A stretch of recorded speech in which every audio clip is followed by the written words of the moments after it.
जब बिहार की जनता एनडीए पर मोहर लगा करके पुनः एनडीए का मजबूत सरकार बनाएगी, अरे उन लोगों को राजनीति से न मतलब है। स्वर्गीय अटल बिहारी वाजपेयी भी जब मिथिला दो भाग में बटा हुआ था, एक पुल टूटने के 1936 में पुल टूटा और दो भाग में बटा हुआ था, तो सरकार जो रहे वो तो किए नहीं।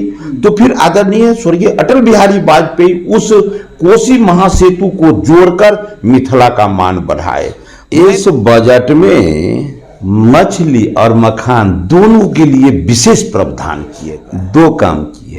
एक तो रोजगार बहुत लोगों को मिल पाएगा, इसलिए कि बिहार में 6 लाख हेक्टेयर जमीन मछली मखाना उत्पादन योग्य है। नमस्कार, स्वागत आपका लाइव बिहार में। मैं हूं आपके साथ है संजीव सिंह। तो कल वित्त मंत्री निर्मला सीतारमण के द्वारा आम बजट पेश किया गया है। देखिए, बिहार को काफी कुछ मिला है, लेकिन विपक्ष अब इसको लेकर के सवाल खड़ा कर रहे हैं और कह रहे हैं कि बिहार के साथ सौतेला व्यवहार किया गया है, बिहार को विशेष पैकेज नहीं मिला, विशेष दर्जा नहीं मिला। इसी मुद्दे के लिए खास बातचीत करेंगे। हमारे साथ बात करने के लिए बिहार सरकार के मंत्री हरीश सहनी जी हैं। सीधे बातचीत करते हैं। क्या कहेंगे, कल आम बजट पेश किया गया है, मखाना बोर्ड का निर्माण हुआ है, एयरपोर्ट का विस्तारीकरण की बात हुई है, कैसे देखते हैं? देखिए, ये बड़े ही प्रसन्नता का विषय है कि बिहार का एक अंग मिथिला, और मिथिला का पहचान माछ मखान।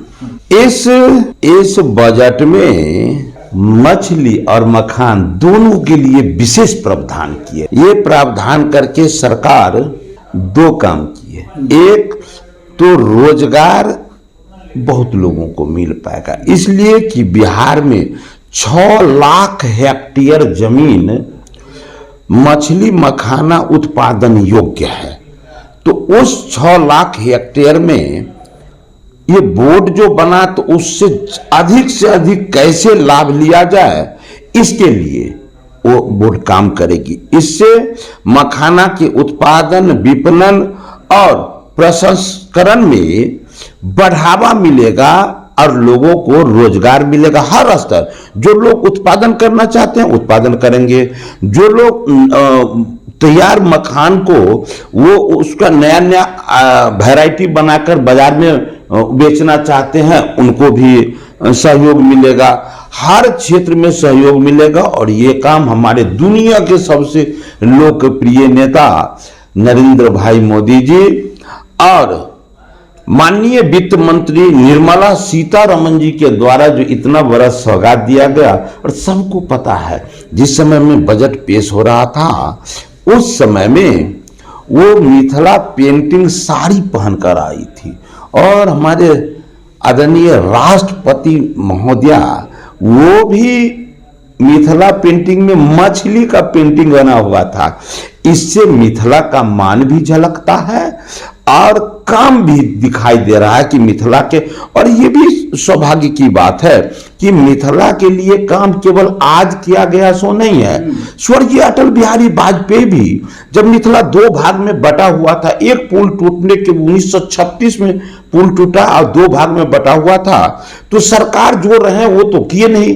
तो फिर आदरणीय स्वर्गीय अटल बिहारी वाजपेयी उस कोसी महासेतु को जोड़कर मिथिला का मान बढ़ाए, मैथिली को अष्टम सूची में डालकर मिथिला का मान बढ़ाए, फिर एयरपोर्ट डालकर मिथिला का मान बढ़ाए, फिर अभी मखाना अनुसंधान केंद्र खोला गया था दरभंगा में स्वर्गीय अटल बिहारी वाजपेयी के द्वारा, और उनके द्वारा खोला गया, लेकिन जब कांग्रेस की सरकार बनी तो उसको समाप्त कर दिया गया। फिर जब हमारे प्रधानमंत्री जी बनते हैं, पद पर आते हैं, तो फिर से उस मखाना अनुसंधान केंद्र को केवल मखाना अनुसंधान केंद्र नहीं, अब जल से उत्पादन होने वाले जितने सामग्री है सबका अनुसंधान केंद्र बना दिए। और आज देखिए फिर से यहां ये अभी जो बोर्ड बना करके हर सूरत में वो मिथिला का मान केवल नहीं है, केवल बिहार का मान नहीं है, रोजगार का बहुत बड़ा अवसर देने का काम। कह रहे हैं कि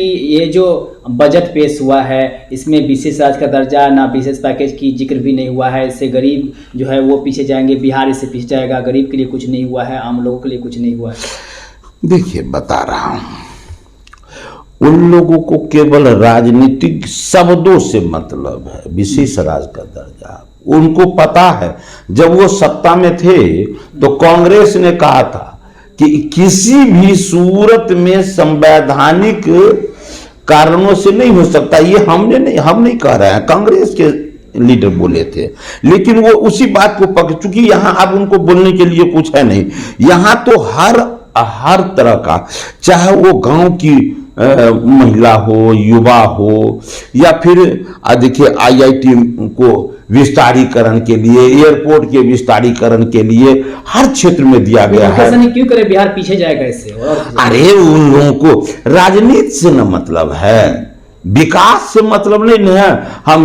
हम बने तो आज देखिए, आज जो बोर्ड की बात हो रही है वहां एपीडा इसके लिए एक डिपार्टमेंट बना हुआ है। वहां जाकर के बैठ के वहां के चेयरमैन से बात करके इसके लिए समय समय पर जाके कैसे बोर्ड का गठन हो उसका अकल वो लोग हमको बधाई भी दिए हैं, हम भी उनको बधाई दिए हैं कि भाई पदाधिकारी यदि चाहे तो पदाधिकारी और जनप्रतिनिधि मिलकर हम अपने प्रांत, अपने देश को बेहतरी कर सकते हैं। तो इसके लिए तो हम अपने पदाधिकारी को भी और हमारे दुनिया के सबसे लोकप्रिय नेता अपने प्रधानमंत्री सीतारमन जी, उनके पूरे टीम को हम धन्यवाद करते हैं। पूरे बिहार वासी की ओर से, पूरे निषाद बंधु, पूरे मखाना मछली के किसान बंधु की ओर से हम धन्यवाद करते हैं कि इस प्रकार से इस व्यापार को सफलता के शिखर पर ले जाने का ये सब प्रयास है। इसके लिए धन्यवाद देता हूं। और जो लोग कहते हैं कि कुछ नहीं दिया, उन लोगों को कहिएगा ये क्या दिए हैं, ये आपको 2025 में भाजपा नहीं बिहार की जनता बताएगी। तब जब बिहार की जनता एनडीए पर मोहर लगा करके पुनः एनडीए का मजबूत सरकार बनाएगी, तब इन लोगों को पता चलेगा कि बिहार के विकास के लिए कुछ हुआ या नहीं।